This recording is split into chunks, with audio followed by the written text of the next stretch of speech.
Let us bow our heads and feel the presence of the Lord, and in the Father, Son, the Holy Spirit. Amen. Heavenly Father, we come before you today with a grateful heart, seeking your divine presence and blessings upon this house. As we stand within these walls, we invite your Holy Spirit to fill every room, every corner, and every crevice with your love, peace, and protection. Glory be to the Father, and to the Son, and to the Holy Spirit, as it is and as it shall be, world without end. Amen. The Father, and the Son, and the Holy Spirit. Amen. Amen. Okay, Merry Christmas! Merry Christmas! Me? Ha? Papa? Okay. Papa?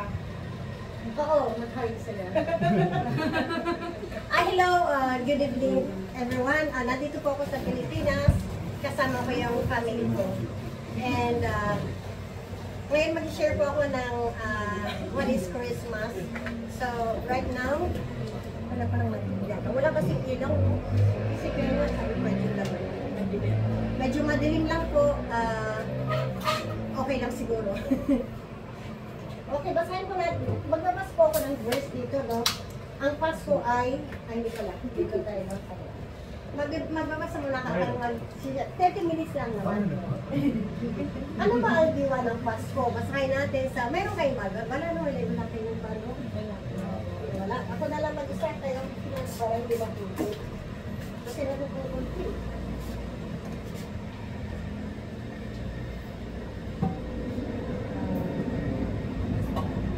Sa Lucas, mahaba ito eh. Mahaba at pabasahin ko lang sino kayo pabasa.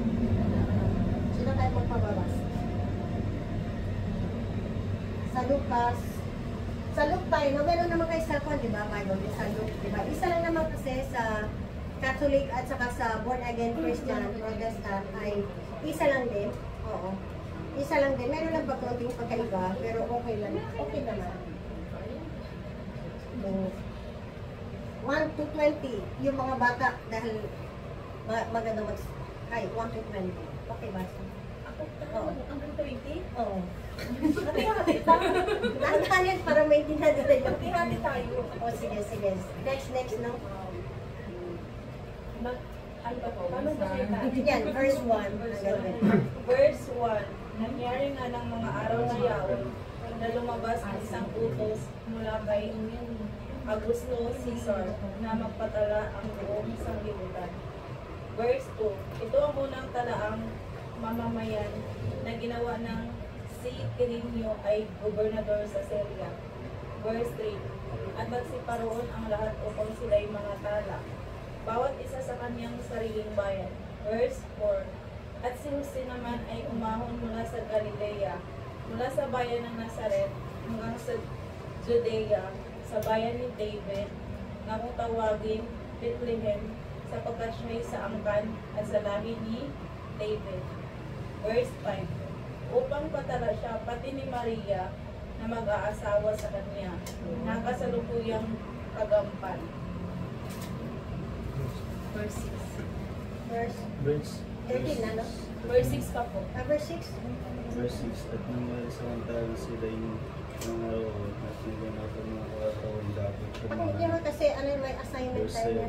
At Kasi ganyan na-answer pinanganak tayo. ang panganay niyang anak ng lalaki. At ito'y binalat ko ng mga pinigasal sa kasabsaban sapagkat wala nang lugar para sa kanila sa tuluyan. Verse 8. At may mga pastor nito sa babaeng lingyawan na nangasa para na pinagpupuyatan sa gabi ang kanilang kawan. At verse 9. At tumayo sa tabi nila ang isang anghel ng Panginoon at ang kaluwalhatian ng Panginoon ay nagdiwanag sa palibot nila at sila'y totoong mga tao. Verse 10. At sinabi sa nila ng anghel, huwag kayong mga tao sapagkat dinadala ko kayo ng mga bubuting balita ng malaking kagalakan na siyang sasabong bayan. Verse 11. Sapagkat ipinanganak sa inyo ngayon sa bayan ni David ang isang tagapagligtas na siya ang Kristo ang Panginoon. At ito, ang sa inyo'y magiging pinakatanda.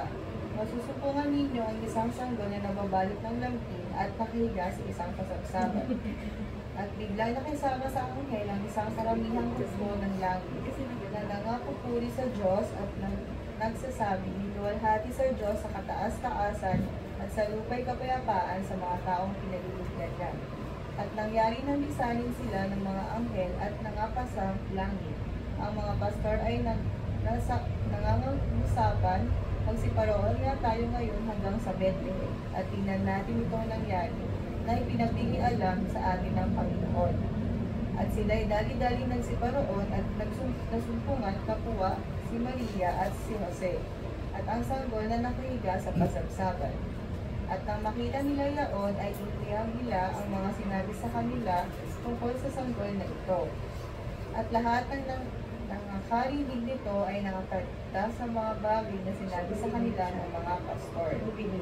Datapwat, iningatan ni Maria ang lahat ng mga pananalitang ito na pinagbulay-bulay sa kanilang puso. At nangabalik ang mga pastor na niluluhati at pinupuri ang Diyos dahil sa lahat ng mga bagay na kanilang nangarinig at nangamtaan sa sinabi sa kanila. Amen. Amen. Wala. Amen. Pwede So, na po, di ba? So itong verse na ito ay nung ibalik natin yung, siguro alam niyo rin naman na nagkasala ang ating mga ninuno, si Adan sa si Eve. So naging makasalanan talaga ang tao, ang mundo dahil sa pagkakasala sa ating mga ninuno. So noong una tinakwil nila yung ating mga ninuno, di ba? Pero sa sobrang niyang pagmamahal sa atin, isinilang binigay ng Panginoon ng kanyang butong na anak. Ito yung sa verse na nanganak siya, di ba? Sa bandal. Very simple lang talaga siya. Hindi siya pinanganak sa mayaman, kundi sa mahirap. Dahil gusto niya, kailangan natin maging humble. So ito naman ang verse dito sa June 3, 16, 17.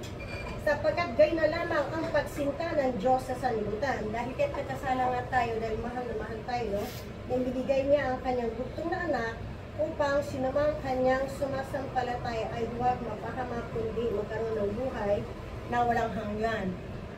Ano kayo ibig sabihin? Question. Ha? Ay, doktora. Ayaw? Nahiya? Yan na nga, di ba? Sinabi kanina, sa sobrang pagmamahal nga sa atin ng ating Panginoon, binigay niya ang kanyang butong na anak. No? Sinacrifice niya ang kanyang sarili, nagpapako siya sa cross dahil mahal na mahal niya tayo. No?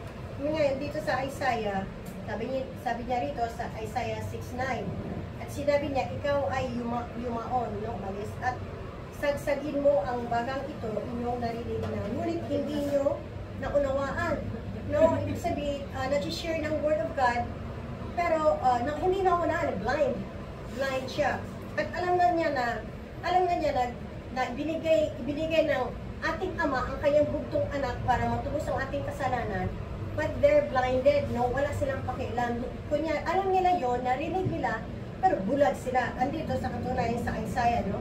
Sa 6 verse 9, at sinabi niya, ikaw ay yumaon at sagsagin mo ang bagang ito, inyong narinig nyo, ngunit hindi nyo naunawaan, at nakikita nga inyo, ngunit hindi nyo namamalas, hindi nila alam yon. Ngayon, ito ang tanong.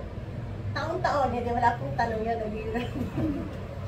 taon-taon ay pinagdiwang talaga ang Pasko, di ba? Pinagdiwang all over the world, no? Pinagdiwang talaga ang Pasko. Sa palagay nyo kaya, no? At na iba-ibang reliyon, Catholic man, Muslim, kat ano talagang ang Muslim hindi, di ba? Ang Jehovah hindi rin, di ba? Kasi wala silang Diyos. No? No, wala silang Diyos. Wala rin, no? Pero halos lahat sa buong mundo, pinagdiriwang talaga ang Christmas, Kapaskuhan. No? Bakit kaya? Birthday ni Jesus. Ha? Birthday po ni Jesus. Kamanahan ni Jesus sa Catholic. Sa buhay. Kaya pinagdiriwang. Tayo mga Catholic or Christian, no? Pero sa ibang bansa kaya, bakit kanila pinagdiriwang ang Christmas? Para siguro i-remind tayo na binigay ng Diyos si nag-iisang butong anak niya para iligtas tayo sa ating mga kasalanan. Sa perdition.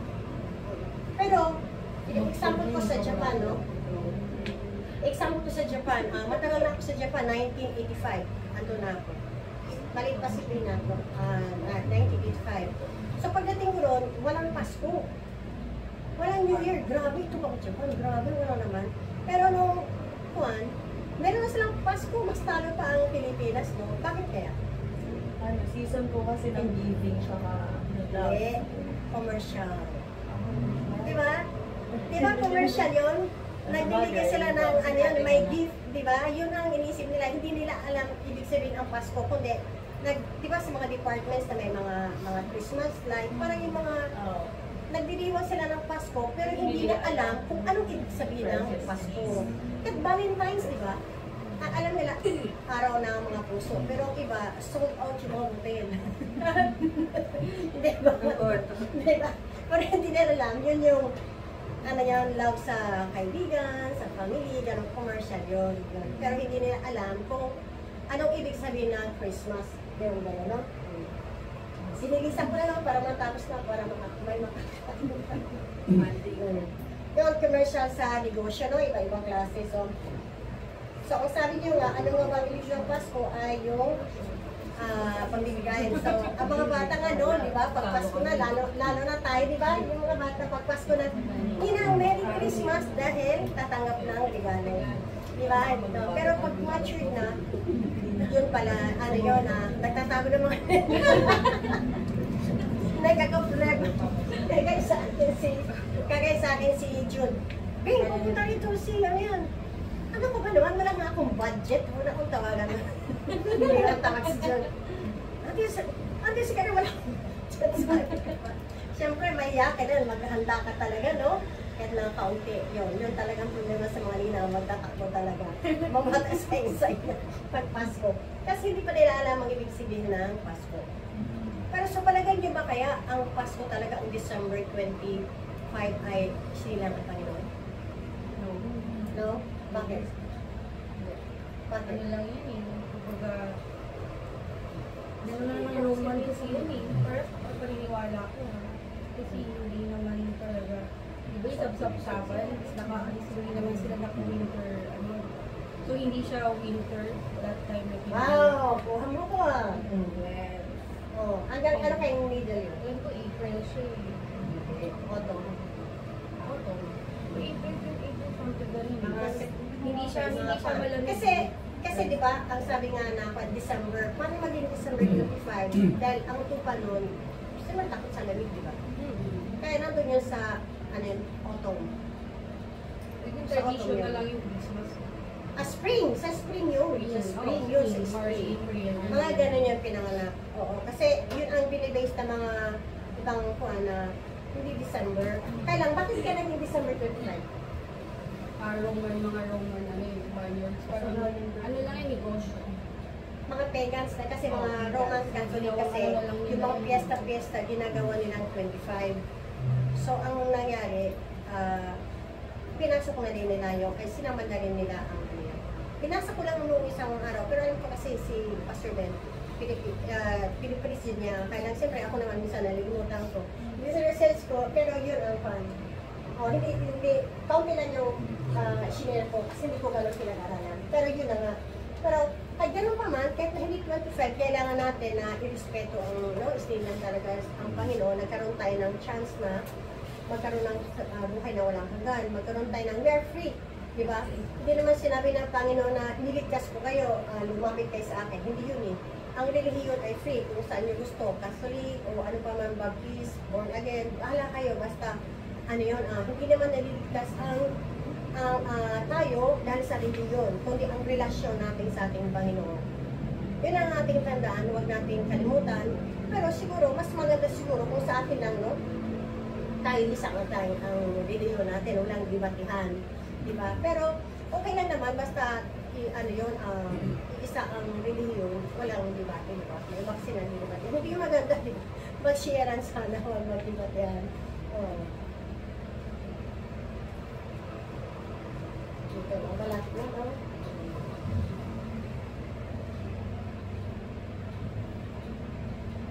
So, ang sabi dito ay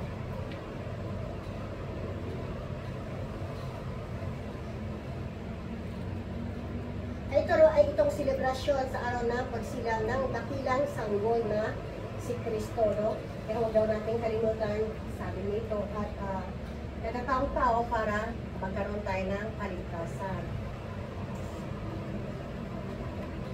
Ayun ang sabi, ano ang tunay na diwa ng Pasko? Pwedeng may ang diwa ng Pasko dahil sa ano yung magkaroon tayo ng buhay ng hanggan, diba? Nagkaroon tayo ng chance no, pinag-espiritu natin. So ano kayang kapayapaan? Kapayapaan na para magkaroon tayo ng kapayapaan sa ating sarili. 7%. Ano kaya?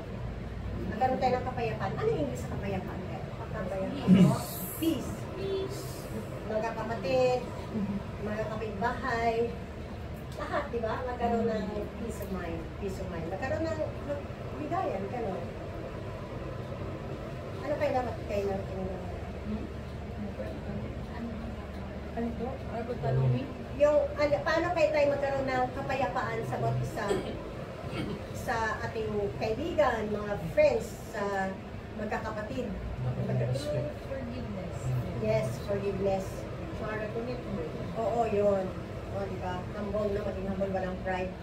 Ganon. Nandun yun sa John 3:16.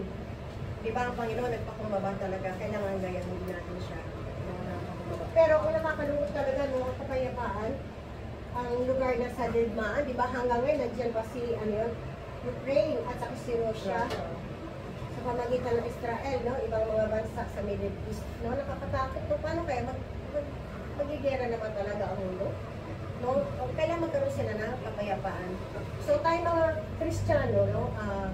At ibang Kristiyano, yung mga malapit sa Panginoon, dapat natin pag-pray yung ating ang mga bansa. Dahil tayo din maipagtuhan nila. Kailangan natin magtulungan tayo na maging maayos talaga ang mundo. No, kasi hanggang hindi pa rin natatapos, di ba? So, ito lang, nabilis, di ba? Ito lang, sa lahat. Meron pa rin itong pinili sa akin ni Pastor. Kung sabi ko kay sa Pastor, bigyan mo, ayaw ko mag-isip, bigyan mo ako ng outline. Dinagdagan ko lang ng konti. Sabi nito, ang diwa ng Pasko ay kapayapaan ng loob at nagkaroon tayo ng kontrol sa buhay natin. Ngunit alam niyo ba na ang pinakamahalaga doon ng Pasko ay pagbibigayan. No? Gayon, mga anak, nagbibigayan niya si Tina. Hanap yung pera. Si Tina, nagbigay ng pagkain. Ay, salamat talaga. Maraming salamat na busog kami. Oo. Yun lang, kailangan natin magbigayan at magkaroon tayo ng kapayapaan. So, ito ang pagtatapos natin, babasahin ko lang, no?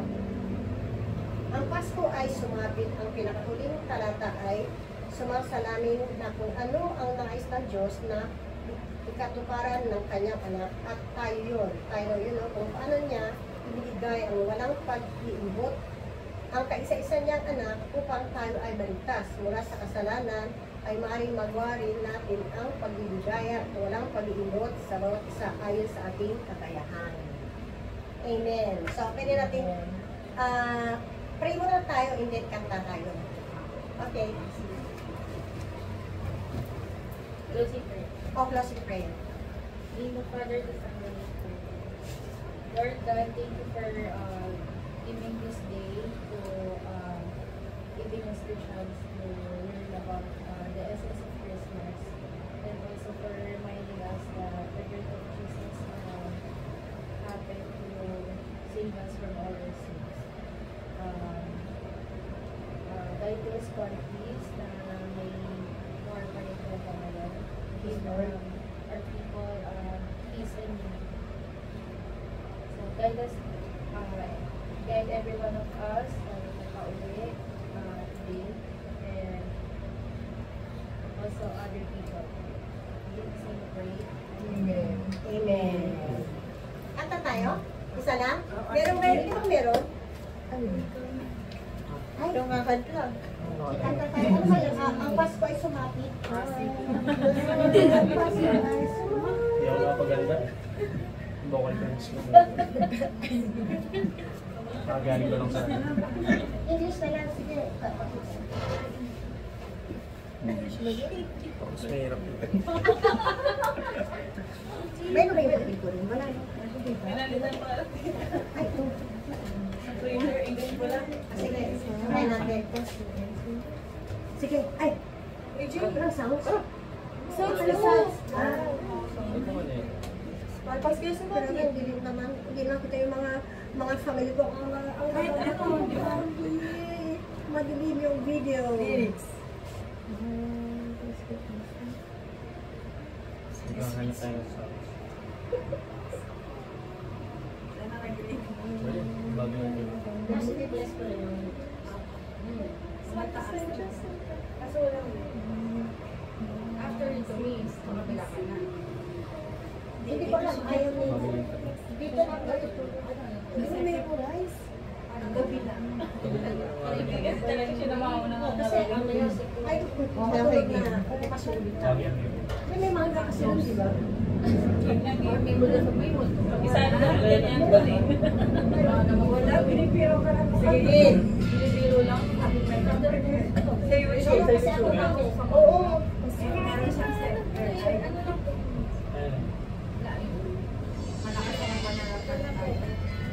Ayun. Ayun na yun. Ay, sige na. Ay, let's go.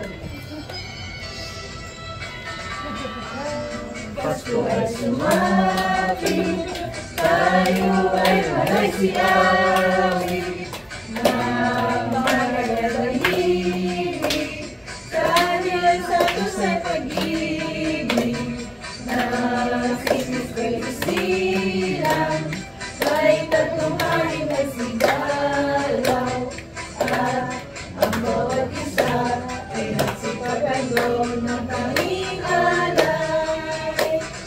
Bagong taon ay magbagong buhay, na lumikaya ang ating bayan.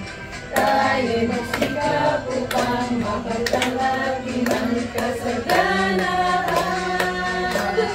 Tayo nagsiawit habang ang mundo'y tahimik, at araw ay sumapit sa salong langit.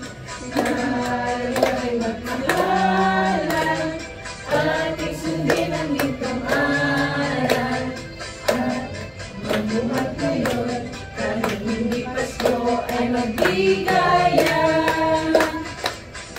Ang taon ay magbagong buhay, nang lumigaya ang ating bayan. Tayo'y magsikap upang mapagtang natin ang kasaganaan. Tayo'y nagsiawit habang ang mundo'y tahimik, ang araw ay sumapit sa sangguniang langit.